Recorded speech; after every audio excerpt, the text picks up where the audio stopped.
My therapist asked what triggers my anxiety. Well, this. Look at this disaster. Bottles rolling around, vegetables wilting in corners, everything just chaotic. I used to open this door and immediately feel overwhelmed.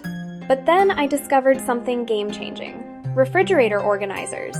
Simple bins, glass jars, bottle racks. I started with clear containers for my vegetables, added some stackable bins for produce, and got these amazing bottle organizers that actually keep everything in place.